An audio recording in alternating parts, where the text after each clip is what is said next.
안녕하세요. 함께하는 부동산 채널에 오신 걸 환영합니다. 9월 21일에 갑자기 국토부 주거정책 심의위원회가 열리면서 대부분 지역들이 조정대상 지역에서 해제가 됐죠. 경기도 일부 지역도 해제가 되고 지방은 세종만 빼고 전부 조정지역에서 해제가 됐는데요. 그만큼 거래도 없고 부동산 경기가 안 좋다는 얘기이기도 해서 조금은 씁쓸하기도 하는데요.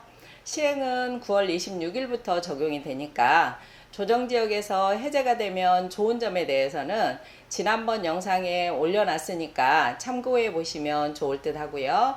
오늘은 조정지역에서 해제가 되고 나서 놓치기 쉬운, 그래서 반드시 기억해야 되는 세금 규정 4가지에 대해서 설명을 한번 해볼 건데요. 먼저 첫 번째로 1세대 1주택 비과세 요건을 보면은요, 대부분 조정지역이 해제가 되면 2년 거주 요건이 없어지는 걸로 생각하시는 분들이 있는데, 조정지역이 해제가 된 후에 취득한 주택 같은 경우에는 2년 보유만 해도 비과세가 적용이 되지만, 조정지역이었을 때 산 주택이라고 하면 해제가 돼도 2년 보유만 하면 안 되고 2년 거주까지 해야 비과세가 가능하니까 기억을 꼭 하셔야 돼요.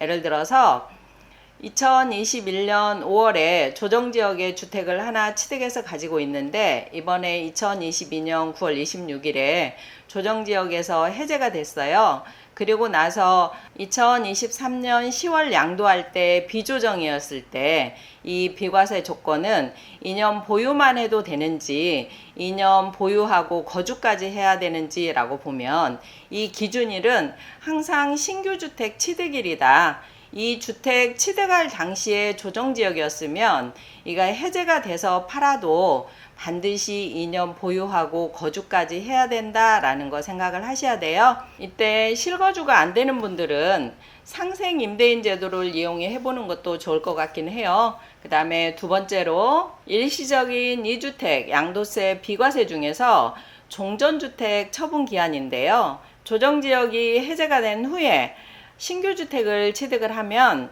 종전주택 처분기한으로 3년이 적용이 되는데, 그럼 조정지역이었을 때 산 주택을 해제되고 난 후에 팔 때는 일시적인 2주택 기간이 2년인지 3년인지 헷갈리는 분들이 있는데요. 예를 들어서 조정지역에 A주택을 가지고 있고 B주택을 신규로 취득해서 2개를 주택을 가지고 있는 사람이 이번에 조정대상 지역에서 2022년 9월 26일에 다 해제가 됐어요.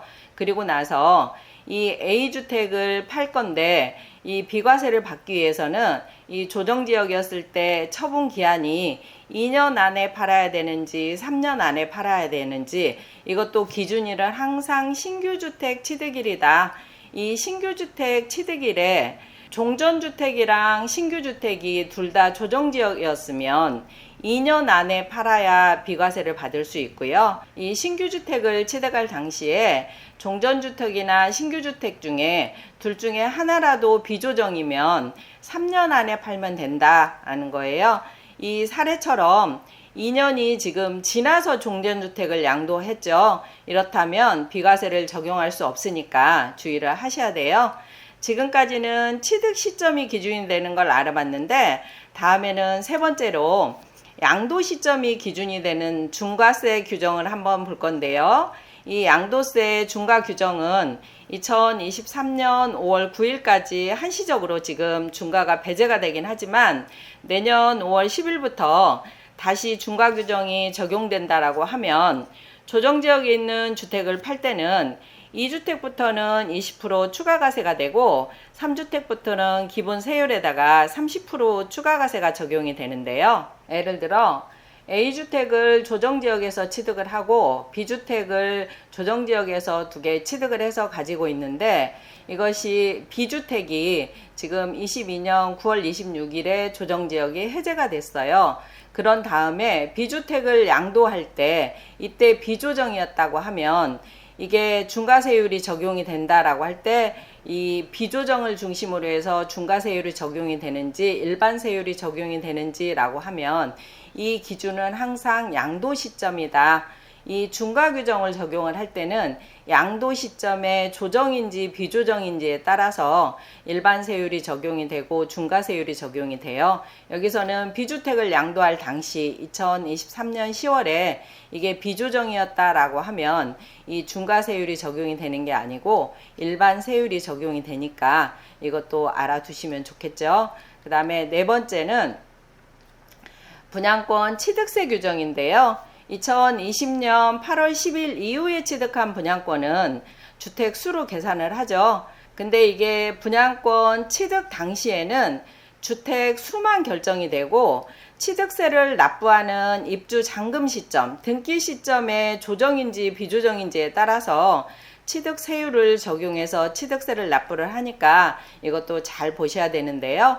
예를 들어서 조정지역에 A주택하고 B주택을 가지고 있는 사람이 C 분양권을 2020년 9월에 지금 취득을 했어요. 이때 조정지역이었다라고 하면 이 분양권 취득할 당시에 주택이 지금 3주택이었죠. 그러면 이때 주택 수는 결정이 된다. 그래서 여기서 3주택이 결정이 되고요.